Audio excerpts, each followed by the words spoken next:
What's up, guys? Today I'm going to be teaching how to make these super cute school supply themed sugar cookies.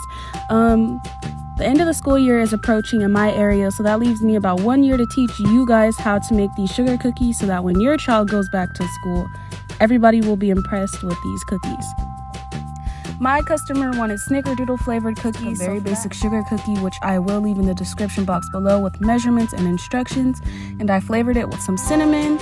And then, as you see here, I'm taking softened butter and I'm creaming it. Again, all the instructions will be in the description box below. And I'm gonna cream my softened butter together with some sugar and vanilla bean paste until it's light and fluffy. And I'm starting off at a low speed and slowly turning it up to high speed. And then every once in a while, every few minutes, you want to make sure that you scrape the side of your bowl as well as your beater, just to make sure that everything's getting fully mixed in and there's going to be no lumps of butter or sugar in your cookies. Then I'm going to add in 2 eggs and mix that again until it's light and fluffy. It should be very pale and white.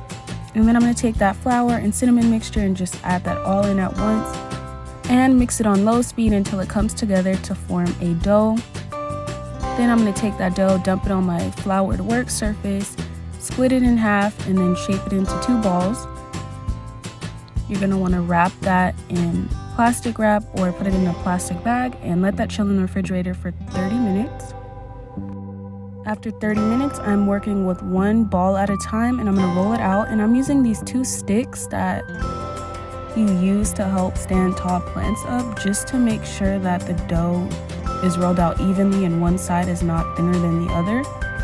I've seen people use paint sticks or rulers, or some rolling pins actually come with these little bands that you put on the rolling pin to make sure everything is rolled out evenly, but I just made do with what I had and just roll that out.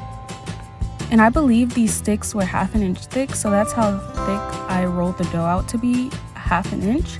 And then I'm using these cookie cutters. I have apple, the ruler, and then the notebook. And as you can see here, it kind of stuck and broke. So to prevent your cookie cutters from getting stuck, what you want to do the first time is dunk your cookie cutters in some flour. And as you can see here, they no longer stick. And dip it in the flour each time you cut a shape out. Now do that with the rest of your shapes.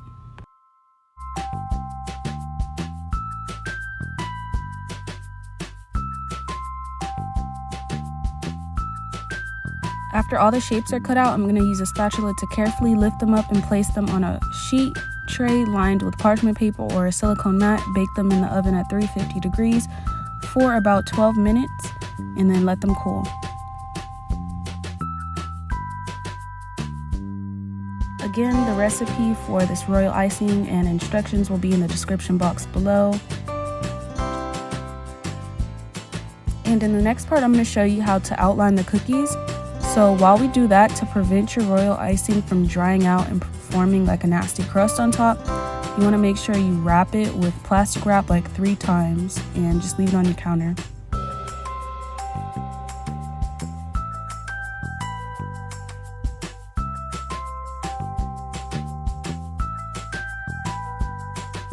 I'm using a edible cookie marker, and this marker is made for cookies.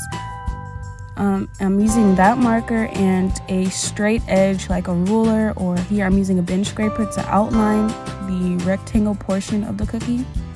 And this is just going to be a guide for when we pipe our royal icing. It's going to make it easier. So just outline that, very easy.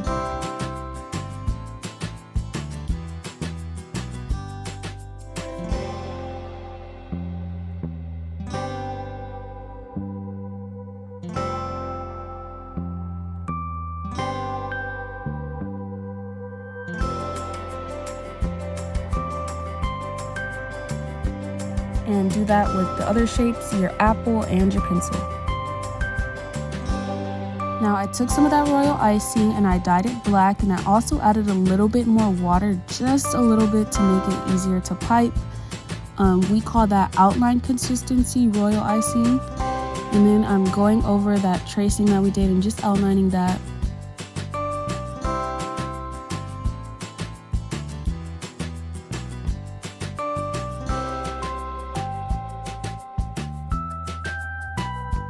you're still scared or unsure how thick or how thin your icing should be, I don't have any tutorials up on my YouTube right now explaining that, but you can go on YouTube and search up outline consistency royal icing, and there should be thousands of tutorials showing you the texture or how thin or how thick that should be.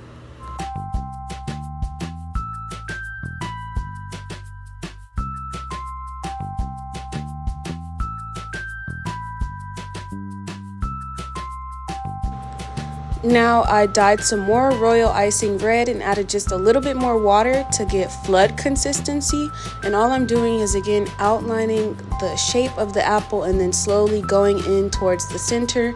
And then I have this very pointy tool. It's almost like a needle, but it's made for baking, and I'm just using it to push the icing into all the small corners, and there may be like little peaks or divots in your icing, so you use that tool to smooth those out, and do that with the rest of your apples. It's like a little coloring book almost, really. And then I did brown royal icing for the stem, and then green for the little leaf. It's literally like a coloring book. Have fun with this. It's not that difficult. It's really fun, actually. And fill that in, and then as you can see, sometimes I give the cookie a little shake to smooth the icing out, and you can do that too if you find that there's still a little bit of unevenness in your cookie. Just give it a little shake.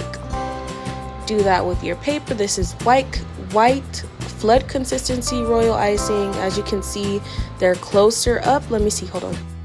I kind of zoomed it in, so now you can see the little tool, what I'm doing with it, pushing it into all the tight corners and smoothing it out. And that's exactly what you want to do for the rest of your cookies.